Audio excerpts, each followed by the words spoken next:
estudantes, como vocês estão? Tudo bem aí? Estão se cuidando? Eu sou a professora Joelma e hoje o tema da nossa aula é relações diplomáticas entre o Brasil e a Espanha. Mas antes da gente começar no nosso tema, vocês sabem onde fica a Espanha? Vamos dar uma olhadinha aqui no mapa? Vamos lá. Aqui, ó, a Espanha fica aqui em cima. Vocês sabem que continente é esse? E nós estamos logo aqui, ó, na região sul, no estado do Paraná, indicados aqui na setinha. Então, voltando lá para a Espanha, sabem qual é o continente? O continente é o continente europeu. E a Espanha faz fronteira, ou seja, tem como vizinhos esses países aqui, ó. Portugal, Andorra, que é um território bem pequenininho, mas também faz divisa ali com a Espanha, a França, Marrocos e aqui ao sul ali da costa da Espanha temos Gibraltar, que por questões políticas ele não pertence à Espanha e sim ao Reino Unido. E agora eu quero convidar vocês para pegar alguns materiais que a gente vai utilizar uma atividade bem bacana lá no finalzinho. Então vamos lá. O que a gente vai precisar ali? Papel branco, lápis ou caneta, fita adesiva, pode ser dessa ou do que vocês tiverem aí, pode até ser cola, tesoura. E esse papel cartão, ele é um papel um pouquinho mais grosso, mas não precisa ser o papel cartão. Pode ser até aquele rolinho do guardanapo de papel, sabe aqueles rolinhos? Pode ser aquele também que vai facilitar bastante a nossa vida. E uma outra coisa, eu vou dar um tempinho para vocês pegarem os materiais e vocês já aproveitam e lavam as mãos enquanto eu vou higienizar as minhas e a gente já volta para começar a nossa aula. Combinado?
Tudo pronto? Já pegaram os materiais? Já estão com as mãos limpinhas?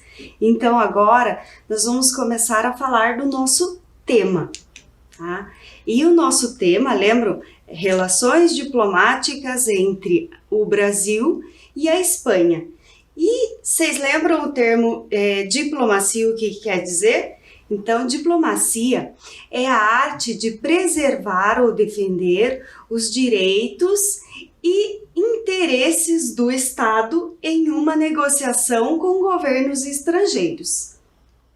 E o diplomata é o responsável por representar os interesses de um país lá no exterior, principalmente mantendo as boas relações internacionais. E o diplomata, ele pode exercer as funções tanto na embaixada quanto no consulado. E o embaixador é o mais alto representante do governo em um país estrangeiro. E a embaixada é a representação oficial de um governo dentro do território de outra nação. E olha que legal, cada país tem apenas uma embaixada de cada nação parceira, sempre localizada na capital do país. E no nosso caso, então, é em Brasília. O Palácio Itamaraty, ele foi projetado pelo Oscar Niemeyer e inaugurado lá em 1970. E é a sede do Ministério das Relações Exteriores. E lá no Palácio do Itamaraty estão localizadas todas as embaixadas estrangeiras que têm acordos de cooperação com o Brasil nas mais diversas áreas. E já na Espanha, olhem lá, na Espanha é o Palácio de Santa Cruz.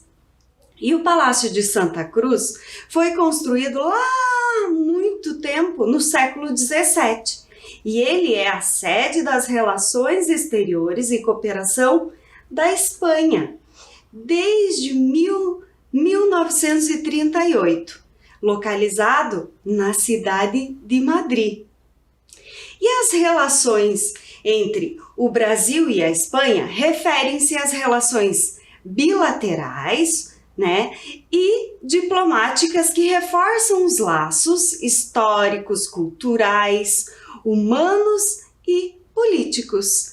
E o representante do Brasil lá na Espanha é o embaixador Pompeu Neto.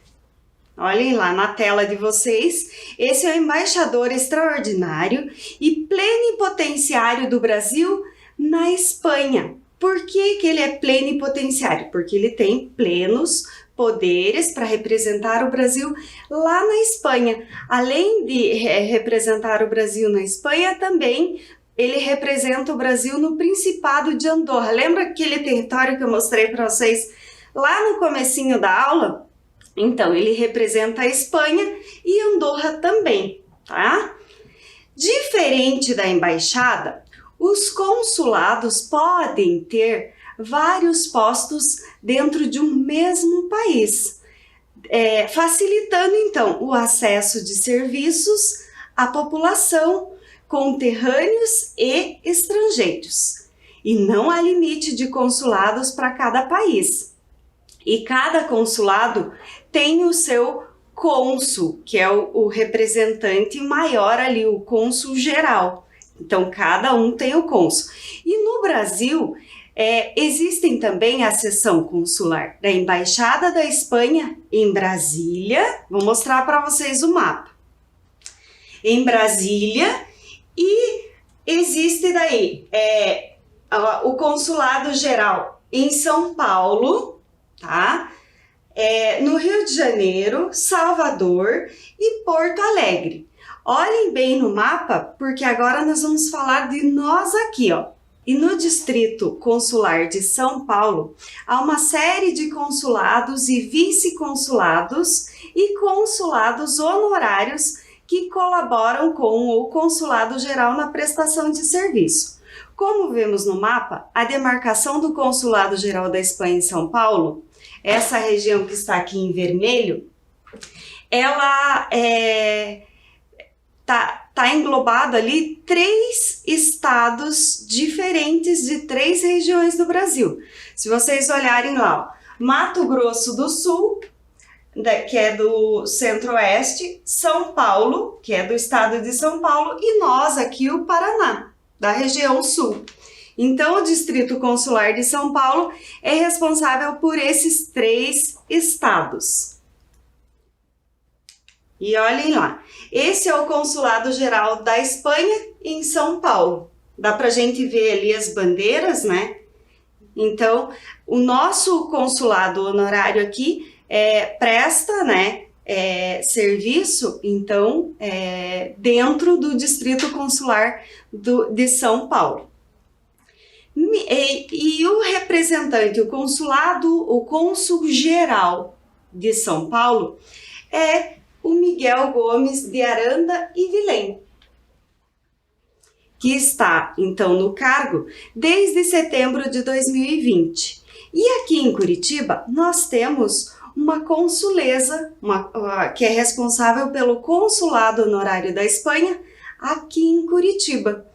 E agora eu vou convidar vocês para assistirem um vídeo da senhora Blanco Hernando Barco, que é a nossa consulesa honorária da Espanha aqui em Curitiba, e ela vai contar para a gente um pouquinho dela, um pouquinho da história dela, e vai explicar as funções que ela exerce dentro desse consulado. Vamos lá? A gente já volta. Prestem bem atenção que ela conta coisas bem legais aí. Sou Blanca Hernando Barco, sou a cônsul honorária da Espanha em Curitiba, fui nomeada em outubro de 2018. Fui criada num ambiente espanhol, meus pais são imigrantes espanhóis. O meu pai foi cônsul honorário da Espanha por 42 anos e me criei vendo os espanhóis entrando na minha casa, na nossa repartição do consulado, e me criei vendo meu pai ajudar a comunidade espanhola. E isso me dá muita alegria poder continuar esse trabalho que ele fez. Um consulado é a representação da administração pública de um país fora dele e está diretamente vinculada ao Ministério das Relações Exteriores em todos os assuntos relacionados à promoção e proteção dos interesses do Estado, cidadãos nacionais e imagem de um país no exterior. Os principais trabalhos de um consulado são a emissão de passaportes, a tramitação de nacionalidade espanhola, a transcrição de casamento, a tramitação do óbito espanhol, fé de vida e outros pequenos informações ao público em geral. O consulado espanhol já teve que intervir em várias situações aqui no Brasil com relação a casos que aconteciam, né? Em Curitiba, por exemplo, recentemente nós tivemos que intervir na ida de um corredor de motos para a Espanha. Com a pandemia, os brasileiros foram proibidos de entrar na Espanha, então essa pessoa nos procurou aqui em Curitiba, desesperado, porque o campeonato era agora dia 12 de julho, e ele precisava muito ir para a Espanha. Só que com a proibição, ele teve que comprovar que ele era um esportista. Nós fizemos toda a tramitação e o Consulado Geral da Espanha em São Paulo concedeu uma autorização para ele entrar na Espanha. Também somos muito procurados para espanhóis que são presos, quase sempre com tráfico de drogas, e empresários que têm muitos problemas. Enfim, o consulado normalmente intervém quando o cidadão espanhol tem um problema aqui no Brasil, seja residente ou não residente. O embaixador é um título conferido ao chefe de uma missão diplomática em embaixadas e representações junto a organismos internacionais. Pertence a ele ou não a carreira diplomática. É prerrogativa do primeiro-ministro indicar embaixadores e qualquer cidadão pode ser designado. É um cargo muitas vezes político. Já o cônsul-geral é um título conferido a um diplomata que chefia um consulado-geral. O cônsul honorário não é um funcionário do governo espanhol. Sua nomeação se faz a título honorífico. Trata-se de um cidadão espanhol com bom perfil local que se mostra disposto e capacitado a agir na sociedade estrangeira em que está inserido, em favor dos interesses do Estado espanhol e de seus nacionais. Não recebe qualquer remuneração ou desembolso de despesas e não dispõe de repartição nos moldes de uma repartição consular espanhola para os auxílios que presta.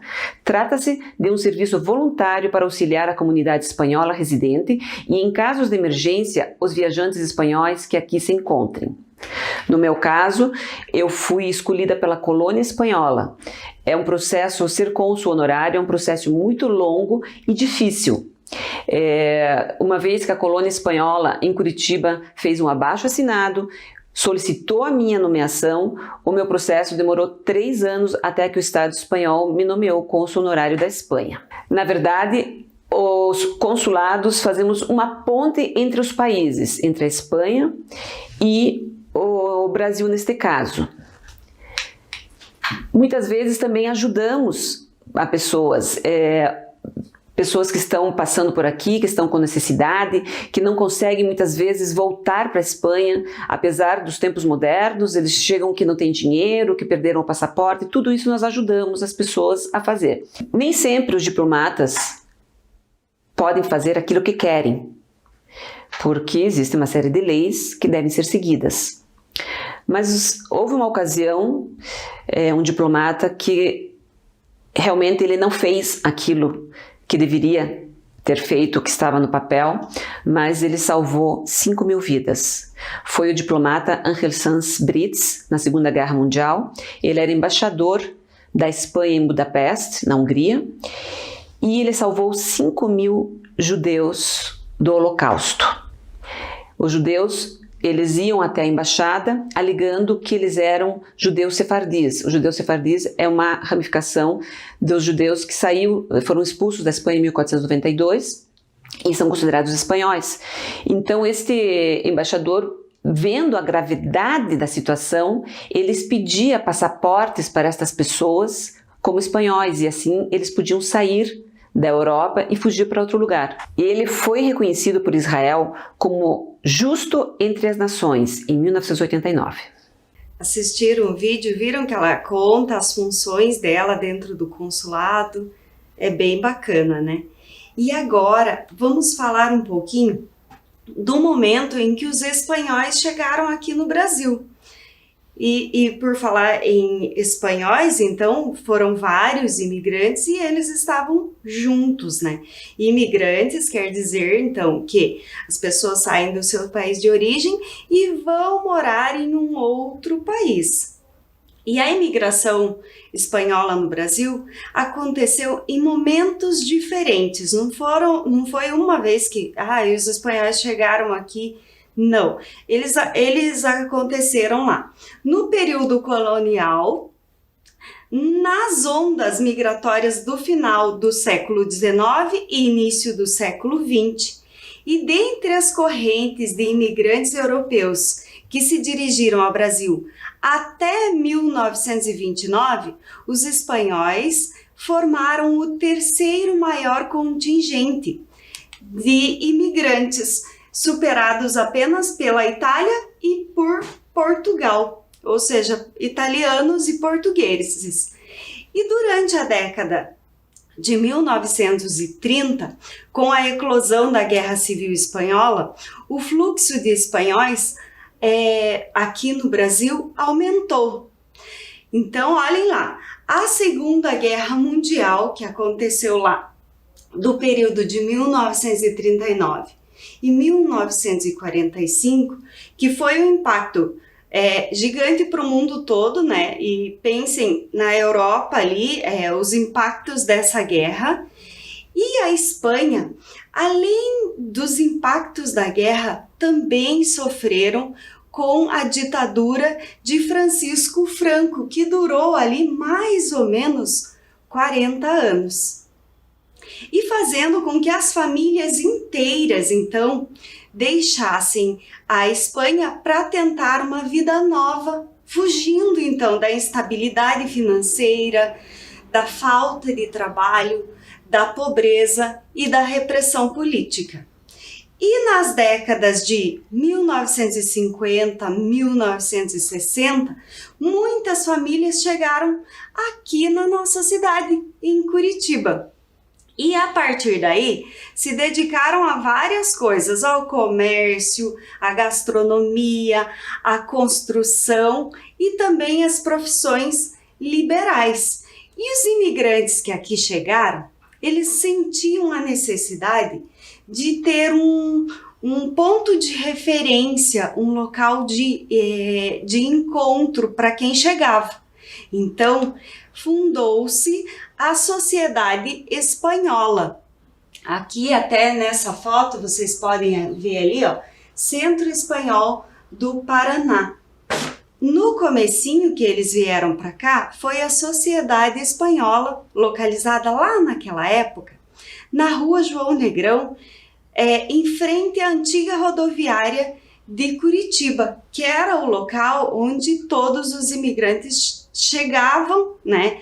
E aí essa sociedade, depois de um tempo, mudou a sede e foi inaugurada em 1973 no bairro Prado Velho, que hoje é o Centro Espanhol do Paraná, e um ponto de referência para quem chega de fora e para todo imigrante espanhol.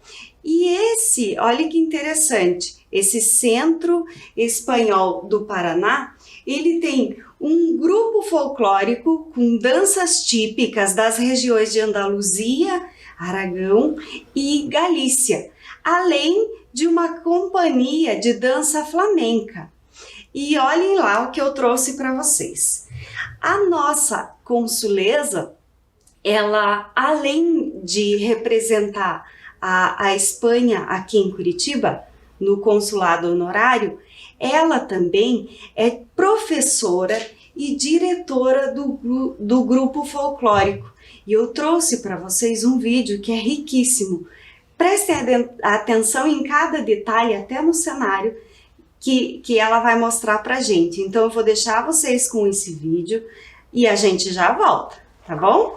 Sou Blanca Hernando Barco, professora e coreógrafa de folclore da região de Aragão, no Centro Espanhol do Paraná. Também sou diretora de folclore do Grupo Folclórico do Centro Espanhol do Paraná, que é afiliado à Associação Interétnica do Paraná, da qual, na atualidade, sou presidente. Desde pequena, faço parte do Grupo Folclórico do Centro Espanhol do Paraná, dançando o flamenco, que é da região de Andaluzia, e a rota aragonesa, típica da região de Aragão. Nosso grupo teve a honra de se apresentar várias vezes no pavilhão étnico, mostrando a riqueza do folclore espanhol. Mas hoje, trago até vocês algumas curiosidades dos adereços usados nas danças dessas duas regiões, Aragão e Andaluzia. As castanholas têm mais de 3.000 anos de criação. Sua invenção é atribuída aos fenícios, que ocuparam Tartessos, Cádiz e Huelva, e elaboraram as primeiras castanholas ou palillos. Usando madeira e graças ao comércio, se expandiram ao longo do Mediterrâneo, como na atual Itália e na Croácia. É provável que os gregos e romanos conhecessem as castanholas na Espanha.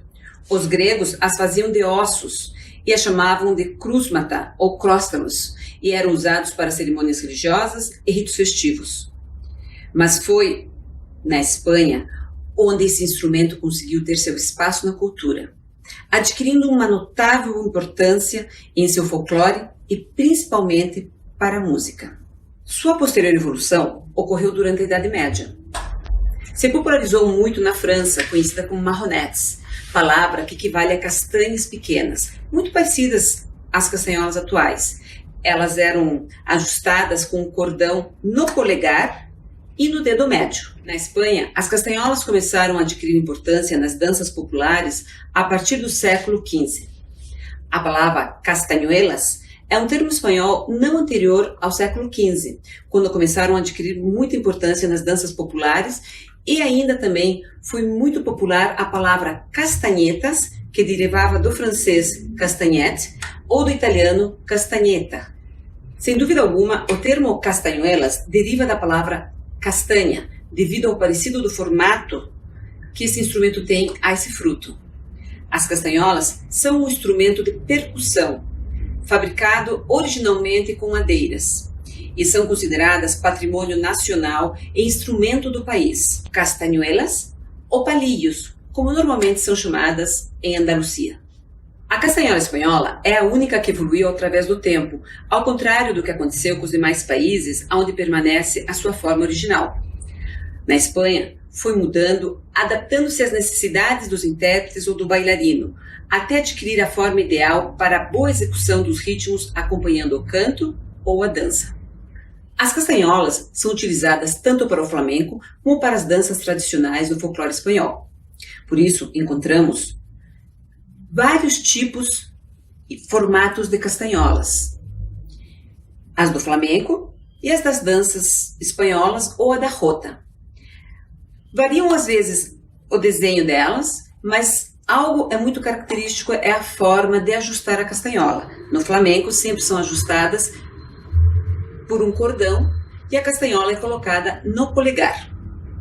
O toque da castanhola consiste em carretilha e tempo. Riá, riá, piá, riá, riá, piá. Normalmente aprendemos assim, fazendo carretilha com a direita e toque com a esquerda. Aprendendo carretilha e golpe, podemos fazer infinidade de tempos.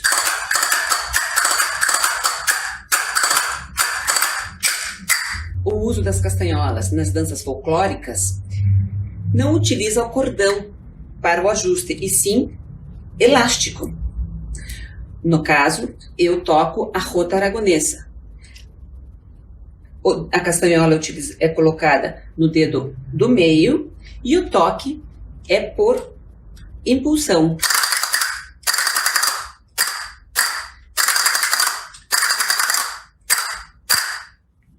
Podemos encontrar uma variedade imensa de castanholas, desde as turísticas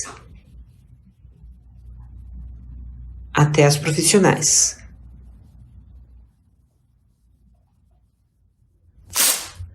O leque foi levado à Europa no século XVI pelos portugueses através das rotas comerciais do Oriente. O leque, tal como conhecemos hoje, abrindo e fechando, teve origem na Espanha no século XVI. Em 1802, existiu em Valência a Real Fábrica de Leques. Existe uma infinidade de leques, modelos, cores, para todas as ocasiões.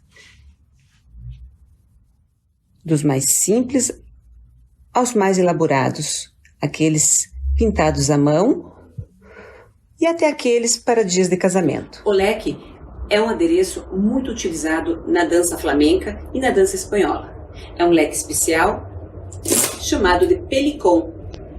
É um tamanho bem maior para poder ser visto desde o palco e os movimentos são girando o punho, movimentos suaves.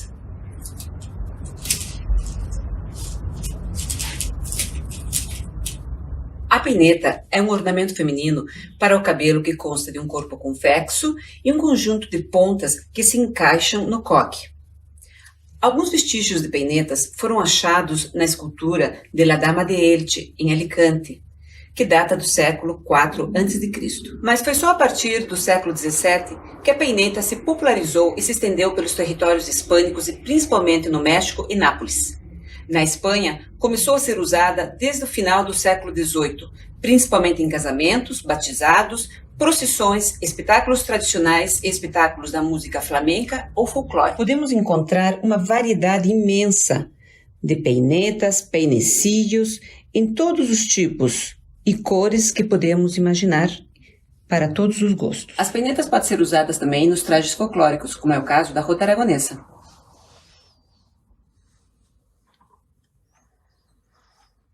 Também são usadas nos típicos trajes de sevilhanas.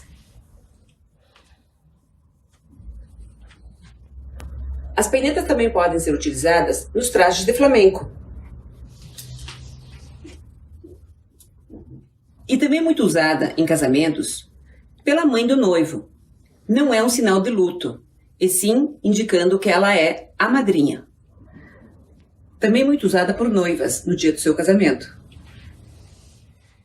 E este é o Centro Espanhol do Paraná, lugar que eu fui criada, que eu passei a minha infância e aqui aprendi todas as tradições e a amar a Espanha. Viram que interessante o vídeo? Quantas coisas da Espanha ela mostra ali pra gente, as tradições, né? Muito bacana. E olhem que legal. Em 1991 foi criado o Instituto Cervantes, que é uma entidade pública subordinada ao Ministério das Relações Exteriores e Cooperação, que tem como principal função a promoção da língua espanhola e das línguas cooficiais da Espanha, que é o galego, o basco e o catalão, e a difusão da cultura espanhola nos países de língua espanhola no mundo todo. E o Instituto Cervantes, ele está presente em 87 cidades em diferentes países. E aqui em Curitiba nós temos também o Instituto Cervantes. Eu não sei se vocês já viram, já passaram lá em frente, olha lá. Ó. Essa é a fachada do Instituto Cervantes aqui. E ele iniciou as atividades aqui em Curitiba no ano de 2007, com cursos regulares e especiais da língua, desenvolvendo uma ampla programação de atividades culturais. E o trabalho desse instituto, ele é dirigido por representantes do mundo acadêmico, cultural e literário. E agora eu tenho uma pergunta para vocês. Vocês sabem o porquê que o Instituto Cervantes leva esse nome? Vamos lá? Vou contar para vocês. Instituto Cervantes, então, ele faz homenagem a um escritor que nasceu lá nessa cidade aqui, ó. Cidade de Alcalá de Henares, lá na Espanha. Lá no ano de 1547, nasceu nesta cidade o Miguel de Cervantes Saavedra. E ele escreveu um livro que ficou conhecido no mundo todo, o livro de Dom Quixote ou As Aventuras de Dom Quixote. Já ouviram falar? Então, lá na Espanha também tem uma praça na cidade de Madrid que faz homenagem então a esse escritor conhecido no mundo todo, que é a Praça de Espanha, como vocês estão vendo ali. A Praça de Espanha tem muitas fontes, oliveiras. Sabem que fruta da oliveira? A azeitona, isso mesmo. Então, tem muitas oliveiras, tem construções monumentais ao redor da praça, que são construções também históricas. E aqui, olhem essa imagem aqui. Então, são os famosos personagens do livro de Dom Quixote, que é o Dom Quixote e o seu fiel escudeiro Sancho Panza. E logo aqui nesta imagem aqui que eu estou mostrando bem aqui para vocês, ó, está o Miguel de Cervantes. E lá em cima é uma escultura que representa a importância desse clássico romance conhecido no mundo todo, em todos os continentes. E tenho mais uma curiosidade para vocês. Pertinho ali da Praça de Espanha, em Madrid mesmo, hein? Tem um templo que saiu lá do Egito, olhem lá, saiu lá do Egito e foi parar em Madrid. Já ouviram falar desse templo? É esse templo aqui, ó. É o Templo de Debo. E o Templo de Debo, ele começou a ser construído no século II a.C., na cidade de Assuão, lá no Egito. E essa foto do templo foi antes dele ser transferido, então, para a Espanha. No século XX, o governo do Egito precisava construir uma barragem para gerar eletricidade. E o templo, então, ficaria submerso com essa barragem. Então, o Egito doou esse templo para a Espanha. E agora pensem aqui, olhem a quantidade de pedra, como que esse templo chegou até a Espanha. Vou contar para vocês. Então, olhem lá. O templo foi desmontado e transportado em embarcações pelo rio Nilo até o porto de Alexandria. E seguiu então de navio cargueiro até o litoral da cidade de Valência. Da cidade de Valência foram carregados caminhões, né, com essas partes do templo, até então chegar na cidade de Madrid. E o templo, então, foi reconstruído e manteve a sua composição original. Lá de Assuão, então, foi parar em Madrid e olhem lá como ele está hoje. Eu trouxe algumas fotos para vocês, ó. Essa é a vista durante a noite, aqui. E essa doação desse templo também serviu como agradecimento, porque os espanhóis ajudaram os egípcios a reconstruir as construções, então, de Abu Simbel. E pertinho ali, deixa eu contar para vocês, pertinho, a cidade de Madrid é bem interessante, que se vocês forem pesquisar depois que acabar a nossa aula, ela tem muitas coisas que são construções históricas e curiosidades turísticas, uma pertinho da outra. Se vocês forem pesquisar, vocês vão ver. E também, próximo ao Templo de Debo, tem o Palácio Real, o suntuoso Palácio Real da Espanha, que fica na cidade de Madrid também. É uma viagem pela história da Espanha, embora ele não seja habitado pelo atual rei, o Filipe VI, ele não mora com a família lá, mas esse palácio continua sendo, olha a estrutura dele, continua sendo então o Palácio Real Oficial, a residência oficial do rei. E a Espanha tem uma posição privilegiada em relação aos patrimônios declarados pela UNESCO como importantes para a humanidade. E lembra, UNESCO, Organização das Nações Unidas para a Educação, a Ciência e a Cultura. Eu vou mostrar para vocês dois desses espaços, que é a Catedral de Burgos, que fica no município de Burgos, e as obras de Antoni Gaudí, que é um arquiteto espanhol. Essa obra fica em Barcelona, mas ele tem outras, e eu deixo aqui como dica para vocês, quando terminar a aula, porque a gente ainda tem algumas coisinhas para falar, procurem a lista dos patrimônios declarados pela UNESCO lá da Espanha. São mais de 40 itens e é uma coisa mais interessante que a outra.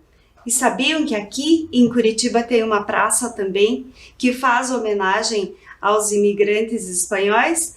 É a Praça da Espanha. E a Praça da Espanha está localizada aqui, ó, se vocês olharem o mapa de Curitiba, no bairro Bigorrilho, na rua Coronel do Sítio.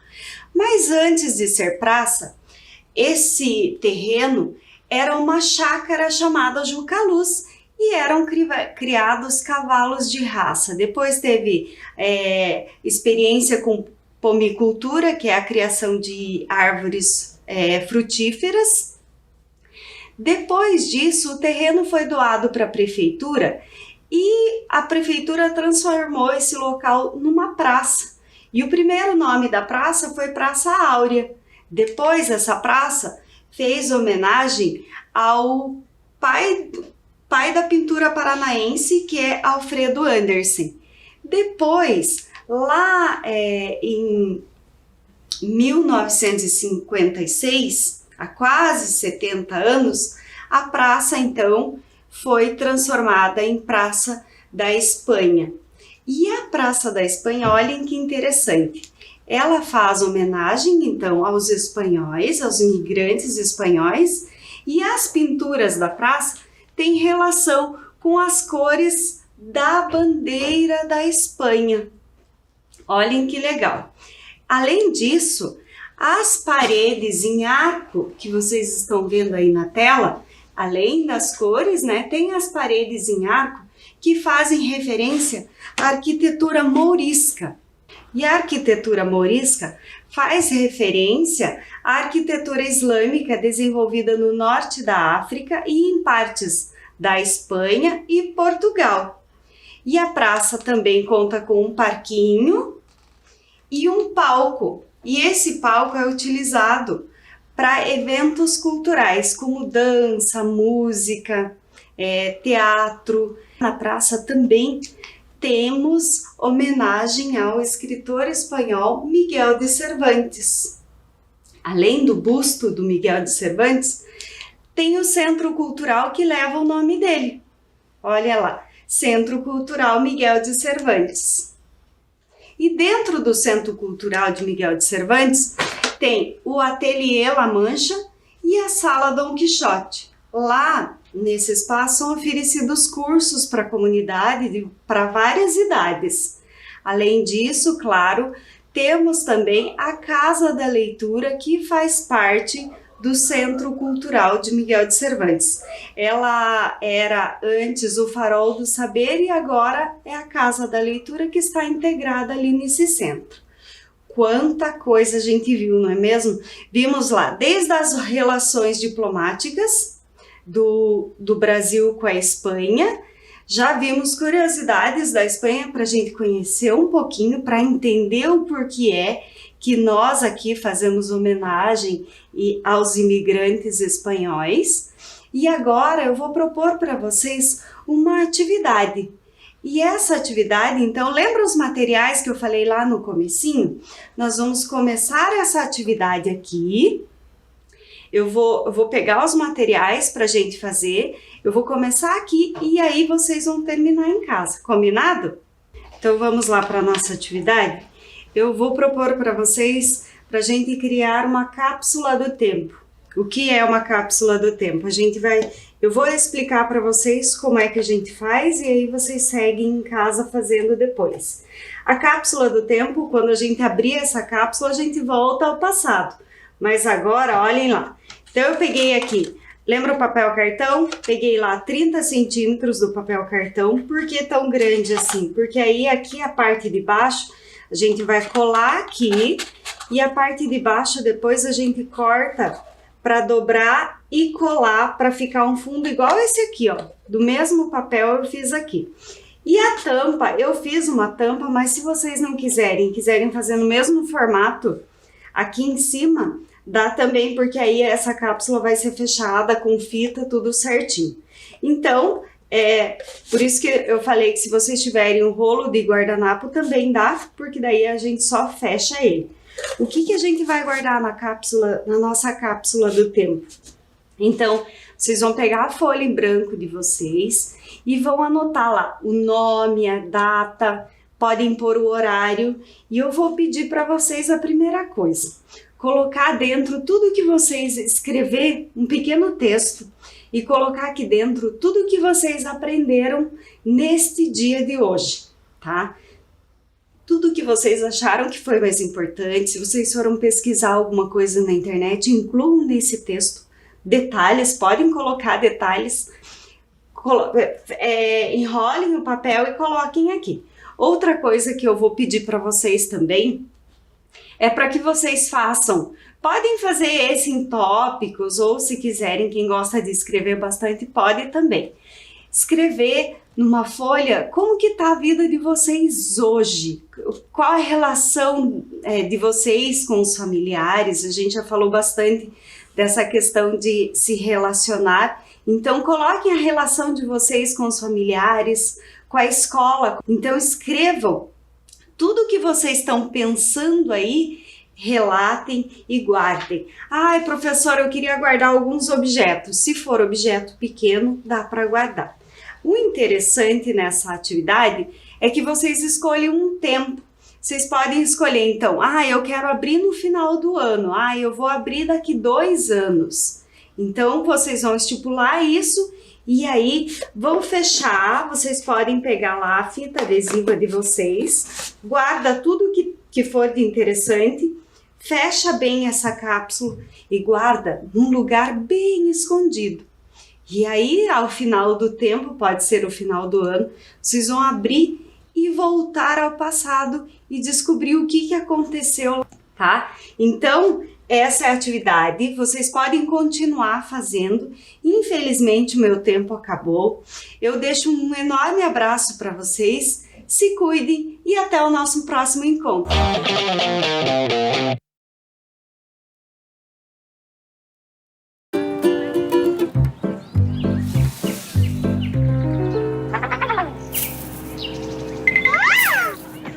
A família Folhas está